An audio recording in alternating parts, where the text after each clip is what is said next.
So let's get one thing straight. This is by no means my favorite Transformers show, and it's certainly not a well-known one. While I do agree with the general consensus for the show, which is that it was poorly dubbed, had awkward animation 90% of the time, and the human protagonist was a bit annoying, yeah, I agree with all of that, but man do they know how to tickle my fancy. And I'm talking about character fulfillment, specifically for me, okay? If you want to avoid major spoilers for the show, I'd recommend not watching 50% of this video, but it's been out for over a decade, and it's currently streaming for free on Tubi. Transformers Energon, also known as Transformers Superlink, is a cartoon series produced by Actus Inc. and Studio ACAT. It aired in the US from January 2004 to June of 2005 for a total of 51 episodes, in support of the toy line of the same name. It is a direct sequel to Armada and forms the second part of the Unicron Trilogy, to be soon followed by Cybertron. The show takes place 10 years after the finale of Armada, opening in an age of peace on Cybertron and Earth. The Energon series pits the Autobots against an array of villains: the reborn Megatron, the barely functional Unicron, and the mysterious Alpha Q and his Terracon minions. Energon, like Armada, was written and animated in Japan and dubbed by Vancouver-based Voicebox Productions for US consumption. This Transformers show introduced the technique of combining cel-shaded computer animation with 2D hand-drawn animation, creating a fusion between the CGI of Beast Wars and traditionally animated series such as Robots in Disguise. Now, what does all this have to do with me? Absolutely nothing. I'm just a guy whose parents randomly decided to buy him a DVD of the Return of Megatron arc with no context to the rest of the show, and no hope of finding more DVDs of it. Eventually, I decided to use the most powerful tool at my fingertips as a youth in the early 2000s, the internet. I found ways to procure said cartoon. Now, I've rewatched Armada and Energon a handful of times. I am currently in the process of watching Cybertron, which is the last part of the trilogy, but Energon just scratches a certain itch for me as someone who is a fan of obscure Transformers lore. The voice acting was solid for the most part, but I feel like a lot of the proper script for the dubbing got lost in translation somewhere between English and Japanese. Shout out to my goat, Gary Chalk.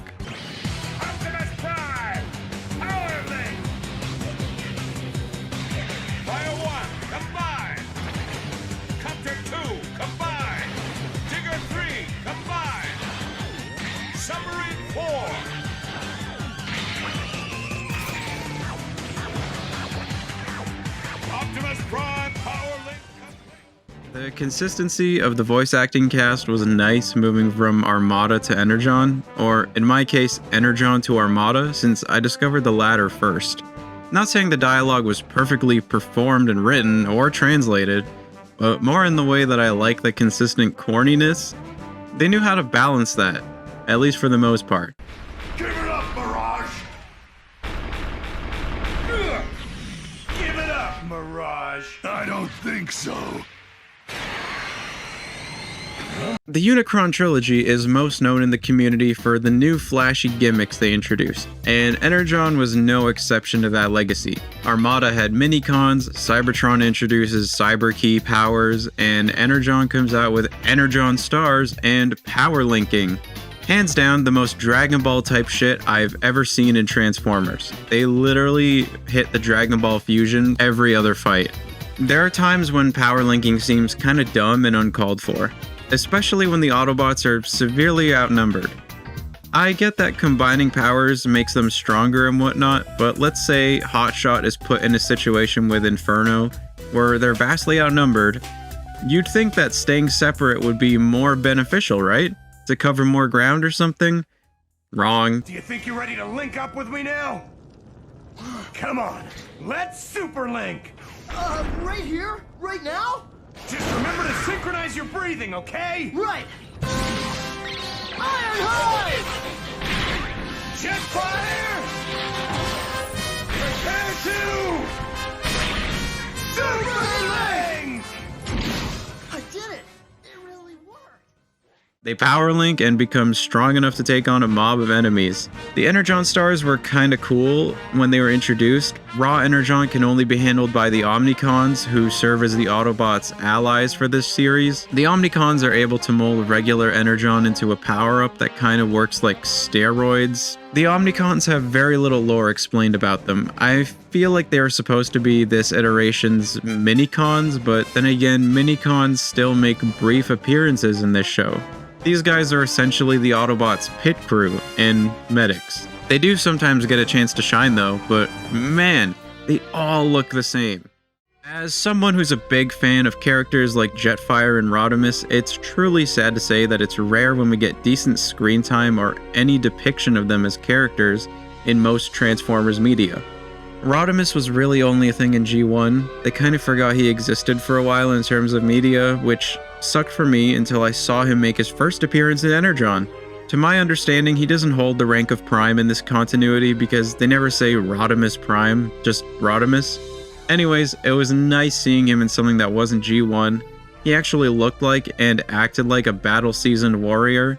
He even had his own squad, consisting of himself, Prowl, and Landmine, who are bots that have comparable feats to Optimus Prime's own team. It is established in Armada that Jetfire is the second in command of the Autobots and is maintained in Energon as well.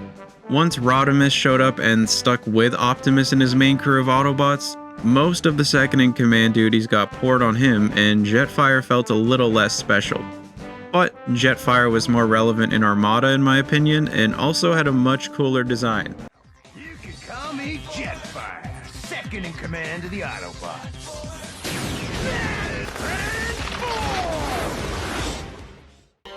The show has some oddities for sure, such as Downshift who looks like Wheeljack but isn't anything like him, or Cliffjumper in the same situation. They were actually part of the same team as Bulkhead, who is very, very different from every other version of Bulkhead, but he's actually the first version of the character in any instance.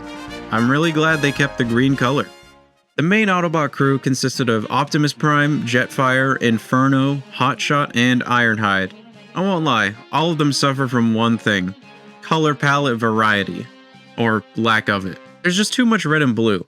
Hotshot would look less washed out if the others weren't almost entirely red. I really don't understand why they thought Jetfire and Armada had to be changed at all. Look at how they massacred my boy.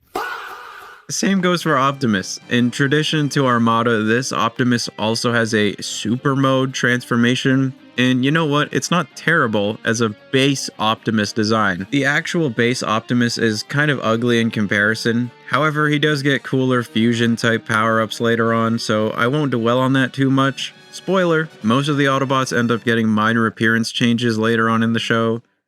While Inferno shared that repetitive red color palette, he completely carried the emotional weight of the Autobot faction with one of the most tragic arcs in the Unicron Trilogy. Megatron literally captures Inferno and physically brands him with a Decepticon insignia, triggering a slow, agonizing brainwashing process. For multiple episodes, Inferno is fighting a mental war against his own body, trying desperately not to slaughter his friends. It culminates in an incredibly heroic, dark moment. To save the Autobots from his compromised programming, Inferno... Like I mentioned before, the main villain is not just Megatron. It actually starts out completely different. The first actual threat we see is the Terracons, who were led by Scorponok. Side note, I didn't know other versions of Scorponok existed till I saw him. Anyways, Scorponok is the henchman of Alpha Q, and Alpha Q is, well, he's a basket case with untreated psychological trauma from losing his homeworld, but he ultimately became one of my favorite characters in the show. Now, the whole reason the show even advances further is because of the return of Megatron. Scorponok manipulates the remaining forces of the scattered and Autobot-compliant Decepticons to do Alpha Q's bidding, which was to revive Unicron, the Destroyer of Worlds, who was previously defeated in Armada. In doing this, the Decepticons believe the Energon they collect is to revive Megatron, but obviously that's not Alpha Q's plan. But because Megatron is fossilized or embedded inside the body of Unicron, he somehow managed to siphon the Energon from Unicron and revive himself. Yeah, Energon's weird, man. They drink it, they bathe in it, they shoot it at each other, and it's apparently a great energy source for Earth and everything else. The main cast of Decepticons initially is underwhelming, but albeit threatening due to their leader's brilliant but somewhat immature tactical mind. Don't get me wrong, this is one of my least favorite Megatron designs of all time, but he was a menace. He basically bullied half the main cast of the Autobots for a majority of the show's runtime, and he manipulated Starscream into rejoining the Decepticons using actual torture of the mind and body. Oh yeah, because Starscream died in Armada, Starscream is actually resurrected by Alpha Q and works for him in the promise that Alpha Q would restore Starscream's body and mind. But unsurprisingly, he was lied to and was coerced back into Megatron's bosom. You're mine. Now don't even bother resisting. You'll only make it worse, and that could be painful. The Decepticon side had some weird redesign execution courtesy of the toys they needed to sell. Take Demolisher for example. He spent the first half of Energon as a conflicted Autobot ally before getting completely brainwashed back into the Decepticon fold. Now when Megatron rebuilds him, his awesome tactical military tank body from Armada gets completely replaced by a giant neon green dump truck. And then there's Cyclonus from Armada as well, who gets mutated into a completely new character named Snowcat. Loosely styled after a G.I. Joe crossover vehicle, his entire personality completely broke.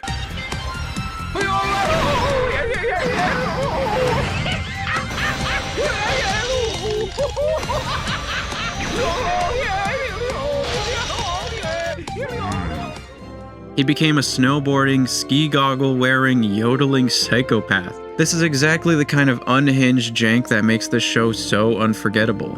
Tidal Wave was easily one of the best Decepticons in the show. He's initially shown as just a mindless Megatron loyalist, but he is forced into unfortunate circumstances with his fellow Decepticons and begins to question Megatron's ability to lead. Tidal Wave don't like it. But you did.